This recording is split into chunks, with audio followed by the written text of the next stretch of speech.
Salut, c'est Florian, bienvenue dans cette nouvelle vidéo. Dans cette vidéo, je vais te parler des 5 meilleures crypto-monnaies à acheter ce mois-ci. J'ai analysé les 20 crypto-monnaies qui m'intéressent le plus parmi tout simplement les blue chips, les big cap, les grosses capitalisations des crypto-monnaies, donc les plus gros projets dans le top 40, top 50. En fait, je suis parti tout simplement du Bitcoin et j'ai sélectionné 20 projets en retirant évidemment les shitcoins, les stablecoins, etc. pour faire une analyse pertinente et intéressante. C'est ce que j'ai donc essayé de faire.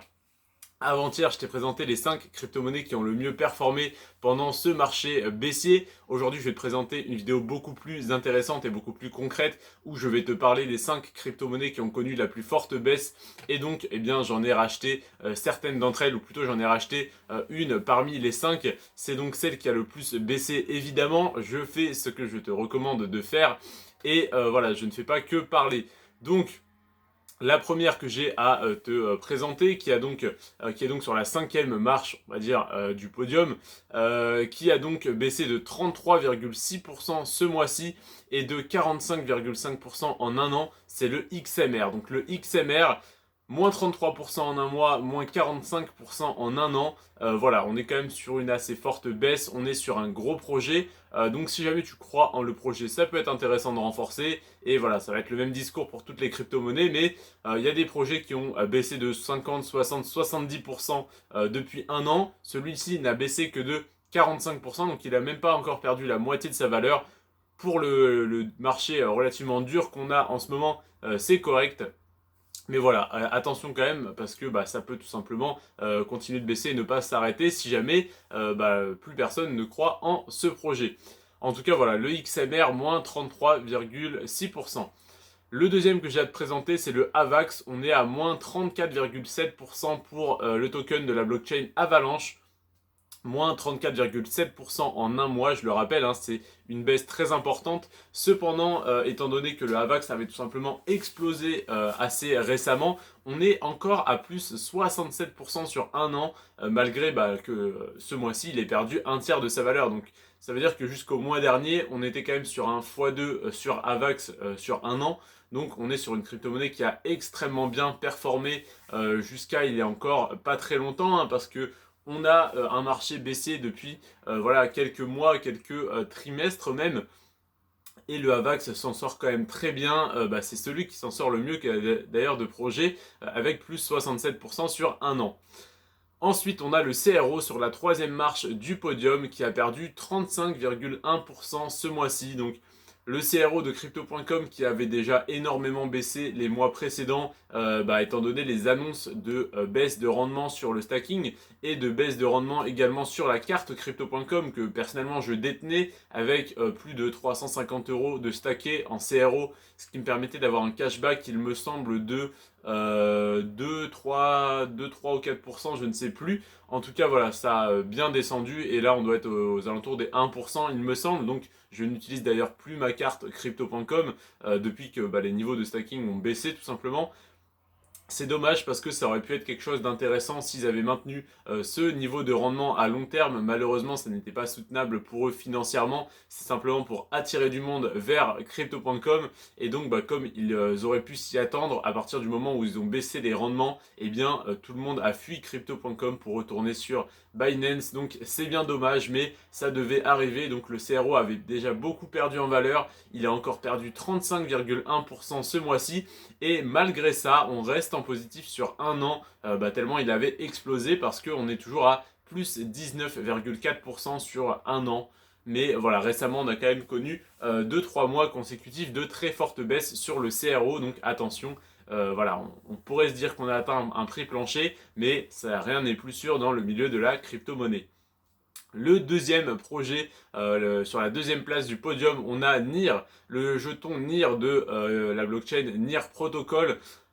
Moins 38,5% ce mois-ci, on arrive quand même sur des baisses très très importantes. On perd donc plus d'un tiers de sa valeur en un mois et on est à plus 65,6% sur un an. Donc énorme baisse ce mois-ci, mais tout de même tout simplement une forte hausse sur le long terme, sur le moyen terme, parce que là on parle que de croissance sur un an. Donc je te laisse imaginer si jamais les technologies continuent de se développer, la croissance qu'on peut avoir sur 3, 5, voire 10 ans sur certains projets. Et on va terminer par le jeton qui a connu la plus forte baisse. C'est également le jeton que je préfère, celui sur lequel j'investis le plus actuellement. Et le seul sur lequel je continue d'investir et de rajouter de l'argent pratiquement tous les mois, c'est l'ETH, l'Ethereum, la deuxième plus grosse capitalisation en termes de crypto-monnaie qui va sans nul doute dépasser le Bitcoin un jour ou l'autre, je pense, lors du prochain marché haussier. L'Ethereum a fait moins 42,5% ce mois-ci, donc en un mois, c'est-à-dire de fin mai à fin juin 2022 au moment où j'ai fait cette analyse. Donc moins 42,5% sur un mois et moins 43% sur un an. Qu'est-ce que ça veut dire? Ça veut dire qu'à la fin du mois de mai 2022, on était à 0% sur un an, on était sur un jeton en stagnation, c'est-à-dire tout simplement qu'il avait explosé, il était redescendu exactement au même niveau qu'un an avant, ou plutôt il était à 0,5% de baisse sur un an, ce qui est tout à fait ridicule. Et là, on a perdu 42,5% ce mois-ci sur l'Ethereum, et tout simplement parce que les gens ont peur de la mise à jour Ethereum 2.0, donc les gros portefeuilles ne vont pas laisser 10, 15, 20, 30, 40% de leur portefeuille en Ethereum si jamais la mise à jour se passe mal, ce que je n'envisage même pas. Pour moi, il n'y a pas de raison, mais tout peut arriver. Il y a eu déjà beaucoup de tests à blanc, entre guillemets, sur des dérivés de la blockchain Ethereum d'effectuer. Tout s'est bien passé. Ils n'ont jamais réussi à hacker le protocole, donc on ne devrait pas s'en inquiéter. D'ailleurs, là, je te ressors simplement des choses que j'ai entendues dans la dernière vidéo de Hasher ou dans une de ces dernières vidéos. Donc, je t'invite à aller voir les vidéos de Hasher sur le sujet. Voilà, et sinon l'Ethereum pour moi est la meilleure crypto-monnaie, une des meilleures en tout cas quand on prend le ratio risque, bénéfice, capitalisation, etc. et utilité surtout de la blockchain, parce que c'est bien d'investir sur des petites blockchains basées sur Ethereum, mais investir directement sur la mère de ces blockchains, donc sur Ethereum, c'est pour moi le plus intéressant, le plus safe, etc., etc. Après, c'est un gros portefeuille, évidemment, c'est plus intéressant de se diversifier, mais pour commencer, si tu as quelques centaines ou quelques milliers d'euros ou de dollars à investir, eh bien, pour moi, te concentrer sur les grosses capitalisations, ça va être le plus intéressant, et après, diversifier sur des petits projets, au fur et à mesure que tu rajoutes du capital. En tout cas, l'Ethereum qui a baissé de 42,5% ce mois-ci, c'est pour moi la meilleure opportunité. Je te détaille un peu plus ça dans la vidéo de demain. Je te remercie en tout cas d'avoir regardé celle-ci. Je te rappelle rapidement le nom des 5 crypto-monnaies. Donc, on a le XMR qui a perdu 33%, le AVAX qui a perdu 34%, le CRO qui a perdu 35%, le NIR qui a perdu 38% et l'Ethereum qui a perdu 42% ce mois-ci. Voilà, que des bonnes crypto-monnaies, que des bons projets. Sur le long terme, je suis persuadé que d'avoir acheté de l'Ethereum en dessous des 1000 $, parce que j'ai réussi à rentrer aux alentours des 980, 970 il me semble. J'ai une crypto-monnaie, j'ai une capture d'écran de la valeur des crypto-monnaies au moment où je suis rentré. Donc j'irai vérifier ça, je te redirai ça demain. En tout cas, voilà. Je suis très content d'avoir pu rentrer aussi bas sur de l'Ethereum. J'ai racheté 100 euros d'Ethereum à un moment où l'Ethereum était un peu moins de 1000 euros. Donc voilà, j'ai acheté 0,1 Ethereum à peu près.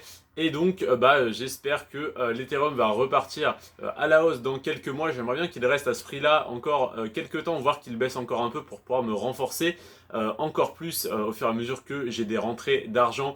En tout cas, voilà, j'espère que tu t'intéresses également à cette crypto-monnaie qui pour moi a un très bel avenir. Je t'invite non pas à investir dessus parce que je ne suis pas conseiller financier, mais simplement à te renseigner assez rapidement et à l'analyser toi-même pour savoir si elle t'intéresse ou pas. Je te remercie d'avoir regardé cette vidéo, je ne vais pas faire une vidéo à rallonge, on est déjà à 9 minutes, je te remercie d'être resté jusqu'à la fin de cette vidéo. Sur ce, prends soin de toi et de tes finances et à demain.